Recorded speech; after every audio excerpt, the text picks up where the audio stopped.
ounces. First 12 ounces, yeah. First 12 ounces. First 12 ounces, yeah. Y'all better listen up. This sports talking tough. So if you got a cup, go on and raise it up. I'll raise one with you as we talk about the sports. It's raining stats and rumors. Let us give you the report. This is First 12 ounces. First 12 ounces, yeah. First 12 ounces. First 12 ounces, yeah. Good morning. Welcome to Coffee and Cover 2. Fun weekend of football as always. Some upsets and some wake up calls happen all around the country. Let's start it off with our favorite two teams, the service schools. They are playing some ball. Army wins 45-28, and it was that score makes it look closer than it was because Army was just toying with them. I think at one point Buddha texted the group and was like, "Does Army just destroy people?" It was what I think 28-0 at that point. No, it was 24-28. And then Navy did the same thing. Navy 52-45, but their score again looks closer than it actually was. Navy was just destroying them. Oh, I'm sorry, that was the Miami score. I apologize. Navy rolled 50. Last time I checked, it was 51 to something versus Charlotte. Both 51 51 to 24, I think, was final score there. I think. Navy's bringing all that in to next week's big game against Notre Dame. But let's touch on Notre Dame a little bit. Notre Dame played lights out. Riley was actually throwing the ball. I watched that game for a little bit. They were kind of doing their thing, man. They looked good. They looked solid on offense. They looked solid on defense. And they got a big one coming up with Navy. It'll be interesting to see how it plays out because this is one of the ones we didn't have circled until the service school started playing some ball, and now we're all kind of intrigued with it. It'll definitely be one of our pick'ems of the week for sure. Miami, Cam Ward's still rolling. They escaped 42-45 or 52-45 over Louisville. Much closer than I thought it was going to be. Much closer. Well, I mean, I had even kind of alluded in the live on Friday. I mean, I knew it was going to be a close. I honestly didn't think it was probably going to be a close game. Figured it maybe been like, 10-point game, something like that. But I mean, like I said, I knew it was going to be a shootout. I mean, almost 100 total points between the two teams. Like, I mean, that kind of came as expected.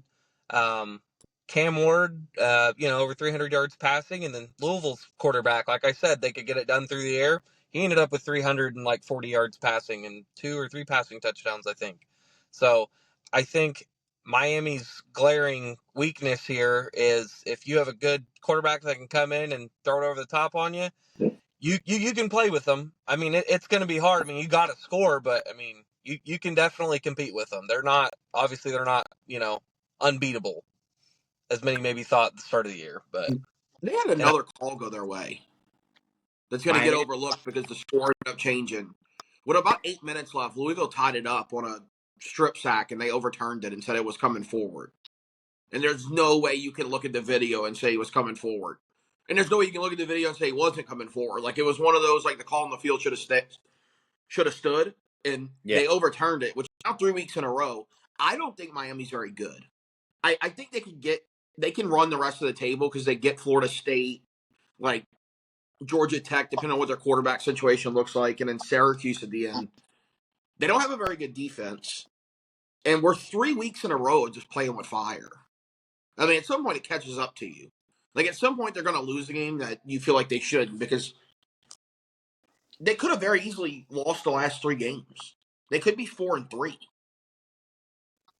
Yeah. Like, they can always get these calls. I mean, it feels like they might, though. I don't know. Yeah. I do know what the call you are talking about. I did see the highlight of it. I didn't watch it. I watched it a few times. I didn't really dig into it as much. I saw it when it first came up. But yeah, we'll see how it plays out. I'm not sure who they have this coming week. But we'll have to look into that before we get our. Who do they have? Florida State. So. Oh, that'll be, yeah. They'll roll. Another one of the schools that we kind of thought could have been dangerous to start the year, who's kind of showing their true colors, is Nebraska. Indiana just goes in there and just bullies them around. Baby Mahomes looked like he was having issues yet again, that he kind of just didn't know what to do and was all over the place. He did kind of get shaken up at one point in the game and come off the field, but maybe Nebraska isn't what everyone thought they were to start too. And it's starting to look that way more and more. Clemson played a close one. I didn't think this was going to be a close one. Clemson super close with Virginia, but they come out with a win. That's another team that you kind of circle and you look at and you're like, okay, what are they doing? We were just giving Dabo props of turning the team around, and then he plays a tight one with Virginia, which is we'll see how it comes out. We'll mention them, but we don't have to spend much time on them. OU, yeah. I mean, they looked atrocious. I thought they looked bad when Texas came in and beat the piss out of them, but you let the Gamecocks come in and, I mean, just embarrass you. What the hell was that? I mean, this was South Carolina was all of South Carolina's strengths were directly against OU's weaknesses. Like, they get after the passer. They have a great defensive line. Georgia can't block, or Oklahoma can't block anyone. The secondary for South Carolina is not phenomenal, but OU has nobody that can expose that. Yeah. That game was just a recipe for what it was. And again, OU was the dog at home for a reason. They're not very good. And then when you look, we talked about this last week, but like just to touch on OU, like we looked at their schedule and said that they had to win the South Carolina game because you're not going to win this week. They play Ole Miss. Ole Miss is better than them. Then they get Maine.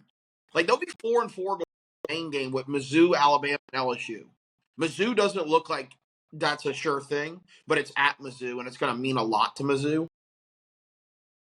I mean, 6-6 feels like we're up, if not 5-7, if they lose the Mizzou game. Like, yeah. I can't see them. I mean, I don't see that either.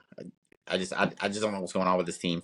And then they put J.A. back in to give him a shot at it, and he kind of looked the same. Outside of his one long touchdown pass that he had, other than that, he was rambling for his life, trying to figure out what to do. But then one of the big ones we had that we were all wrong on. Tennessee wins again against Alabama. And I'll say this before we get started on it. Tennessee beating Alabama is their Super Bowl. They're acting like they won a national championship, like they're the best thing since sliced bread. Buddha's been saying it for the past couple of weeks. Tennessee's not good. They just caught Alabama when Alabama was. They had a 3-game stretch, kind of like Miami had, where they could have lost all 3 of those games. They lost Vandy. They struggled last week, and then they got caught this week. But I still believe Tennessee isn't what they think they are. I mean, if you watch that game, Nico missed a ton of wide open receivers. Bad on Alabama. Alabama's a bad team if you can force them to pass within the pocket because they don't have a running game, right? Like their highest rusher was Jay Miller at 42 yards and he had 12 attempts. They average 2 yards a carry. They don't run the ball very well. Their secondary is an issue. And I've been saying this now for a month. Yeah. Like 24 doesn't showcase that, and Nico only had 194 yards. But again, he missed probably 5 or 6 wide open guys that would have been touchdowns where he could have put up over 300 yards. Alabama's in a problem right now. But Tennessee, to me, I still like. I would probably favor 2 or 3, maybe 4 SEC teams over them if you look in the conference. I would definitely favor Texas, Georgia over Tennessee, and I would probably favor LSU and A&M over them. They don't look impressive to me either. Again, we said it on the live, the key to victory for them was probably going to be Dylan Sampson. He went for $140. Yeah. He was their key to victory for sure. For sure, 100%. But I still didn't think Tennessee took advantage of it. Like, I know they won, but, like, They should have won that game like 42-17. That should have been an ass whooping, and it just wasn't. Yeah. I mean, you're 100% correct. Let's touch on Bo's Notre Dame team because they do have a tough one with Navy next week. Notre Dame looked good. Like I said it before we got on here. They look good running the ball. Riley looked good throwing the ball. He looked like he was making right decisions for a full game. And they got the dub that a lot of us were kind of questioning. I wasn't sure with it when Haynes King was out. I was like, all right, I'll go with Notre Dame, but I still wasn't confident with it. But they looked the part. They everything about it looked the part. The defense didn't look like they were suffering too much without losing BMO as well. So, what are your thoughts on it, Bo? Although I didn't really get to watch it yesterday, did kind of look up the stats from the game, kind of some play-by-play stuff. But I mean, like I said, Notre Dame runs the ball really well. Riley Leonard punched one. I think he punched two in. Kind of as expected. He did exactly what he was supposed to do. Go in, get about 200 yards passing and about 50 to 60 on the ground. We slow down and control the clock that way. So, I think if we can slow down, I guess, Navy's juggernaut offense they have, which is crazy to say, but it's true. They're averaging probably like 30 or almost 40 points a game right now. But if we can control the clock a little bit better and not get killed on the run, then I think we'll be okay. But it's going to be a slugfest nonetheless. Which, again, saying that against a service school, which in years past you'd go, that's an easy win on the calendar. But yeah, no, this year's a little bit different. But no, I think Notre Dame kind of is putting the pieces together, and I think Leonard is getting a lot more comfortable in the pocket. And I think he's found some of his more favorite receivers to throw to. One, of course, being Bo Collins, who I've highlighted every single week. I think we've talked about Notre Dame. And Mitch Evans finally decided to be a real tight end and catch a fucking ball this week. So I was surprised at that. He hasn't even had a target or a catch, I think, in 2 weeks, something like that. So I guess props to that for him finally catching a ball, just like when Leonard finally threw a passing touchdown. Yeah, Mitch Evans' best plays that I watched wasn't with his passing; it was with his blocking. Him setting the screen for his running back out of the backfield, just turning and just cleaning someone's clock that was standing in front of him. I was just like, "Oh, okay, big boys out here just moving people." Well, and I think also another thing to add to that is, I think that's why they've probably been using Mitch more as a blocker, because our O-line is so young. So, you're going to rely on Mitch to at least help block some, which is, I think, another reason why our run game's been so successful. So props to Mitch on that, but yeah, buddy, you need to catch a pass or two here and there. But anyway, I digress. Yeah, I feel you. Did you watch any of it, Buddha, or were you locked into something else? No, I watched a good bit of it, actually. Like, I never doubted it. That was my lock of the week, that they would win, and they would win big. Yeah, Notre Dame. I didn't mean to interrupt you. I gotta look up. I know you asked. We gotta check your lock of the week record. Just because I know it's been pretty on point, especially in the past few weeks for sure. But yeah, they showed up and showed out. So it's going to be an interesting game. That'll be one of our games of the week, them and Navy for sure. Let's get into what LSU did and what you said on Twitter. And I laughed when you said it because I knew you did it to try to get under people's skin. You're like, what could arguably be said one of the greatest rivalries of all time in LSU and Arkansas? When you said it, I was like, this fool been drinking and he's stirring it up. I already know it. Yeah, I do not feel that way, for the record. I don't. This is a exciting rivalry for a reason. But I thought LSU looked extremely impressive, coming off a massive emotional win like last week. I think everyone kind of had that feeling that, this is a trap game for LSU. This is classic letdown. And they played their best game of the season. They dominated from opening kick. The defense has been awesome. They gave up less than 40 yards rushing. They intercepted Taylor Green. They forced 3 turnovers. Whit Weeks is, I'll continue to say it, I think Whit Weeks is a top 5 linebacker in college football. He led the team in tackles, forced fumble, had an interception.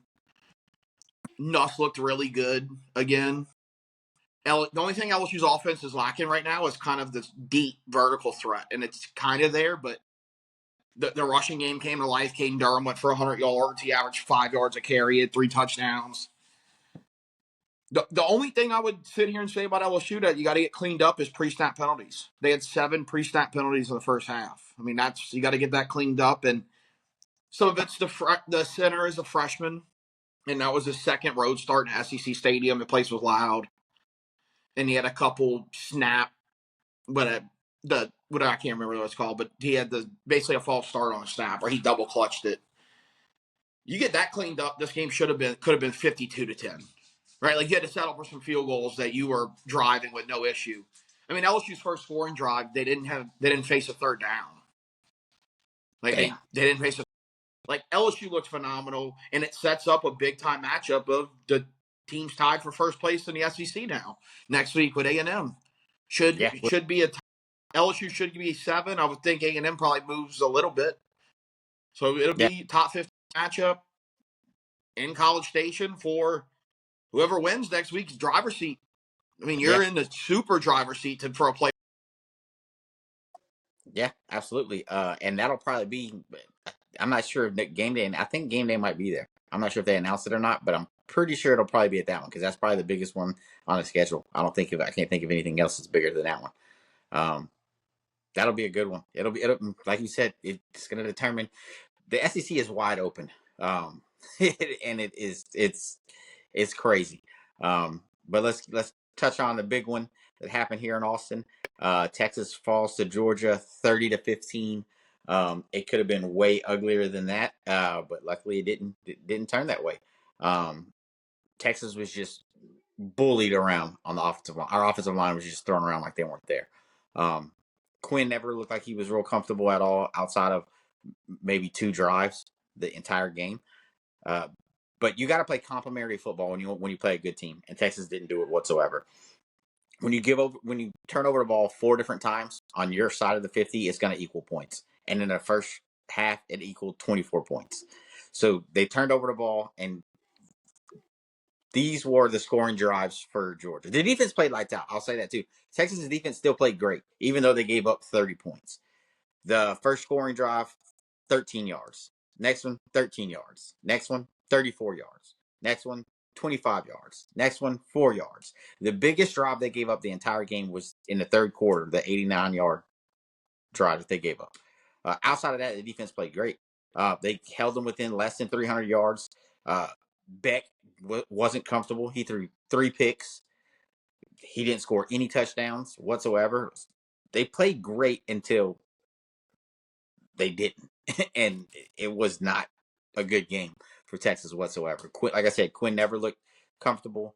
A lot of people on Twitter were chiming for Arch to go in. I didn't think Arch was going to go in. When they did put Arch in, it did give the offense a little spark, but then he turned over the ball, kind of like Quinn did. Kind of showed you that it really wasn't on the quarterback. It was our offensive line just kind of wasn't getting it done. And the lack of our running game kind of stood out as well. And then the other big thing that we'll mention, because I know everyone's talking about it, everyone's questioning about it, the pass interference, overturn call, this and that. We all said it when it first happened that we didn't think it was pass interference. Apparently, by the student section throwing water bottles in, and gave the referees more time to discuss it, and then it was overturned. That'll be controversial, just as if it would have been overturned. If it wouldn't have been overturned, it would have been controversial too. People would have been bitching about it as well. I don't know. I think we bounce back. I think we'll be all right. We just our offense has got to get settled. Quinn's got to get comfortable. And we got a big one with Vandy. But what did y'all think on it?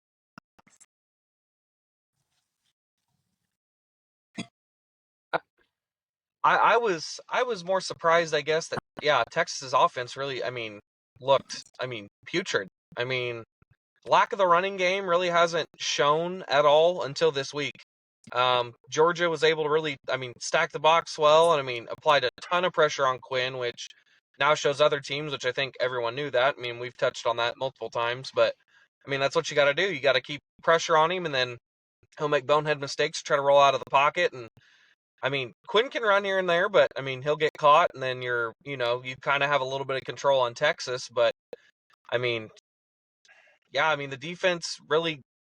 defense played pretty good. You still let up 30, and most of it was all on the ground, which is what we all talked about. Really, Georgia's run defense hasn't looked great. by any stretch of the imagination, but I mean, you let ETN, his track record last couple of weeks has looked horrendous. Allow him 7 yards a carry. I don't know what his final stats were, but I know last time I checked, he had like 10 attempts for 75 yards and he ended up with 3 touchdowns. So, I mean, you let a running back who's looked bad, look great. He's damn near getting a first down every carry, and then you let him score 3 times.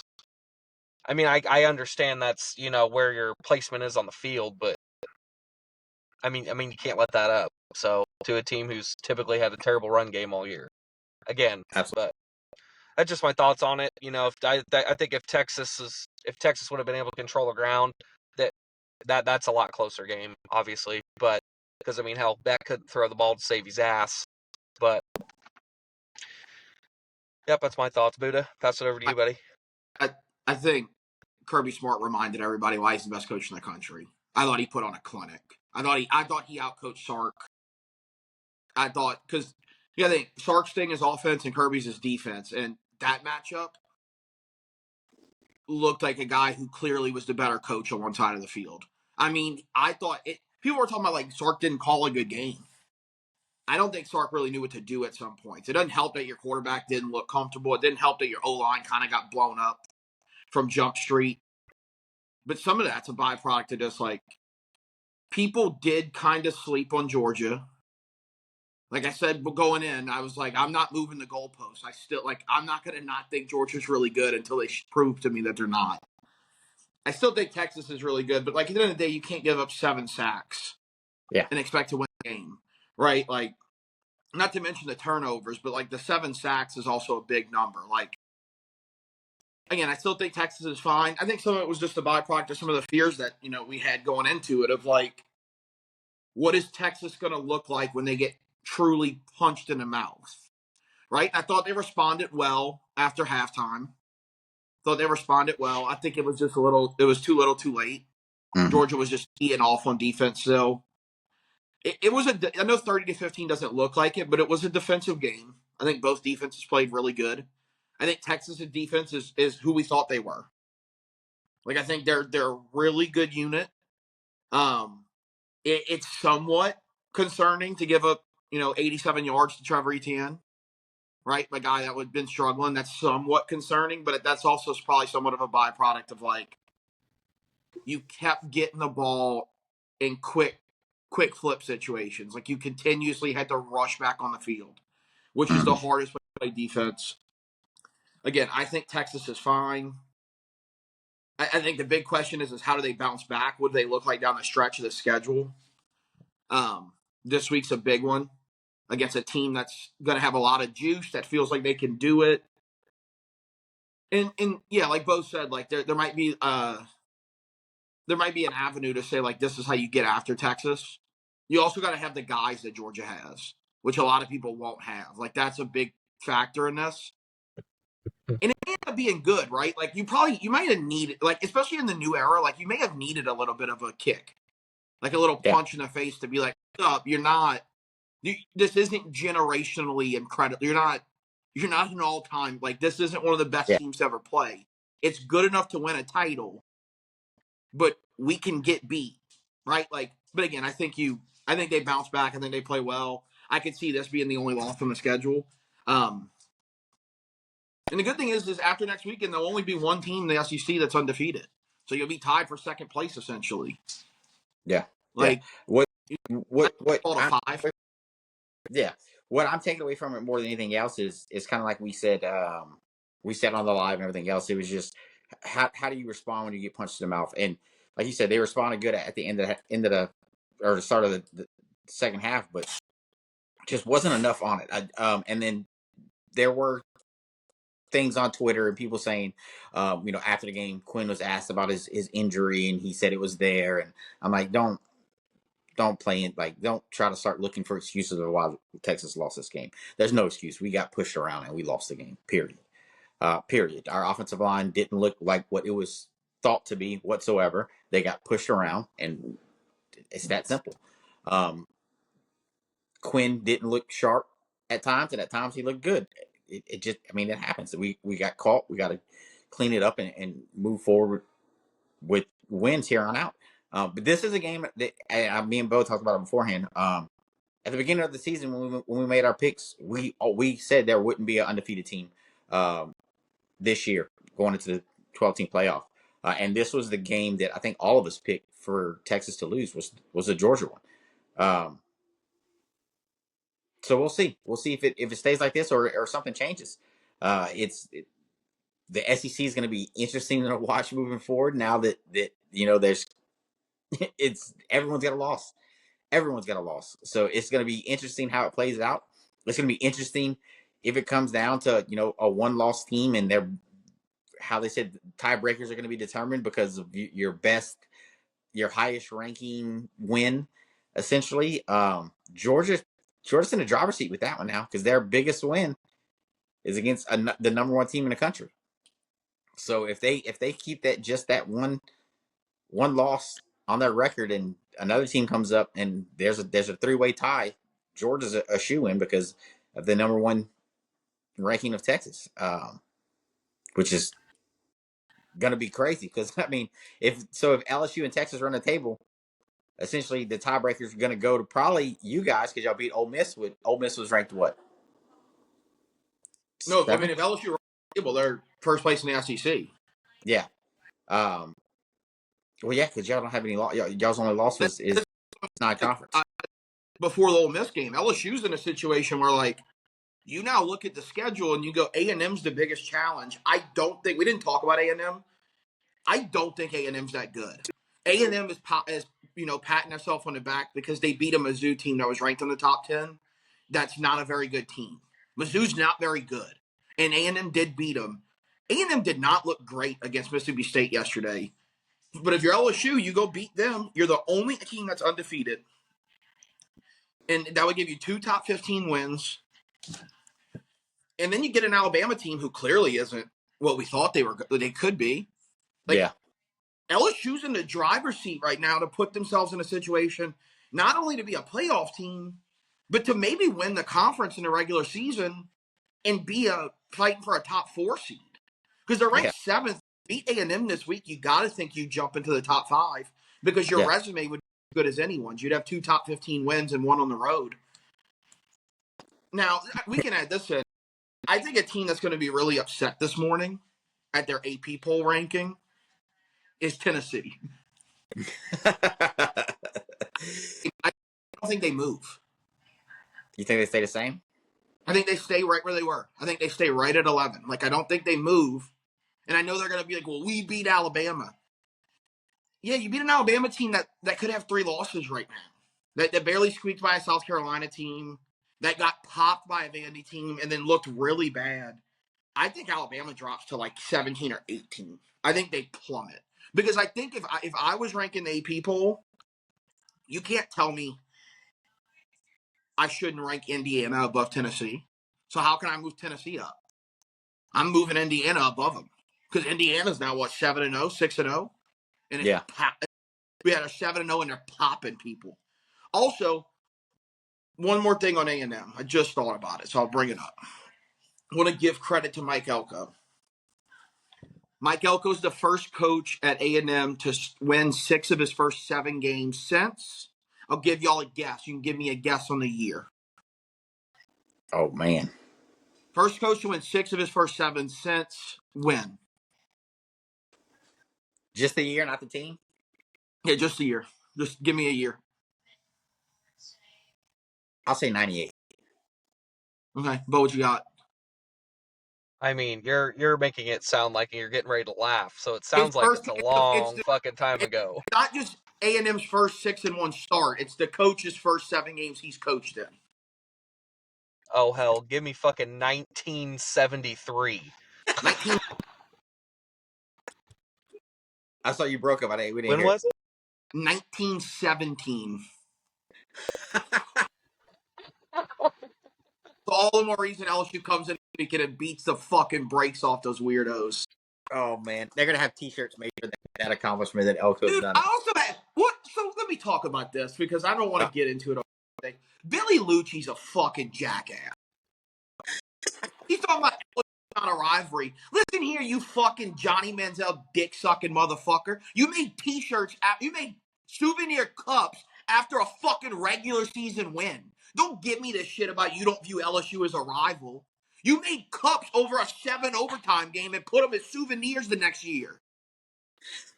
This dude Billy so far up Johnny Manziel's ass, he don't know his fucking ass from a hole in the ground. This guy's clueless. I don't know how this guy's got a platform. He's a moron. Imagine dedicating your whole career to covering a team that a coach hasn't gone 6-1 since 1917. It's been over 100 years, and you've dedicated your life to going, I'm going to cover this. And then you go like, we're not rivals with LSU. They're not on the same level as us. Correct, you're not, because LSU is significantly on a higher level than you are. Bozo. Dude, I can't. I'm thinking, hey, guess what? I'm thinking, oh shit, the morning clip's gonna be one of us laying into Texas and Georgia, and it's good old Buddha reuniting his hatred for good old Billy Lucci. Yeah, we might have to do research tomorrow. I'm gonna have something to say about the LSU A&M game on Tuesday. I can feel from that little passionate take right there. Yeah, you're gonna have some heat with it. I think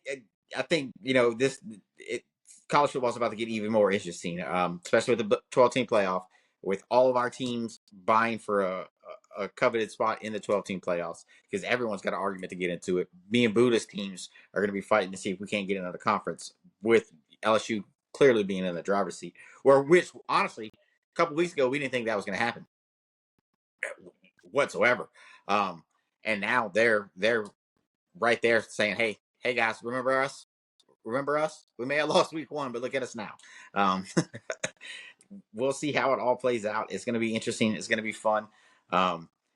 Sark's got some stuff he's got to fix on the offensive line and everything else, but we'll see. Like Buddha said, we'll see how we bounce back from it. Other than that, man, I think that's all we got until Tuesday, unless you got anything else. All I got. All right, fellas. All right, guys. Like, if you aren't following, give us a follow. This is our YouTube exclusive Coffee and Cover 2 that we just do for YouTube. We do our podcast on Tuesdays. It drops on Spotify and YouTube. And then Fridays, we go live with all of our picks and predictions on our TikTok and have fun with it. Thanks for tuning in as always. And that's it. What y'all got for them, fellas? That's Nothing. it. See y'all. Hope y'all fucking drank your milk and took your vitamins yesterday. Because fucking service school still reigns supreme on Saturdays. Peace. Got it. All right, guys. We'll see y'all on Tuesday. Yeah. First 12 ounces. First 12 ounces, yeah. First 12 ounces. First 12 ounces, yeah. Y'all better listen up. This sports talking tough. So if you got a cup, go on and raise it up. I'll raise one with you as we talk about the sports. It's raining stats and rumors. Let us give you the report. This is First 12 ounces. First 12 ounces, yeah. First 12 ounces.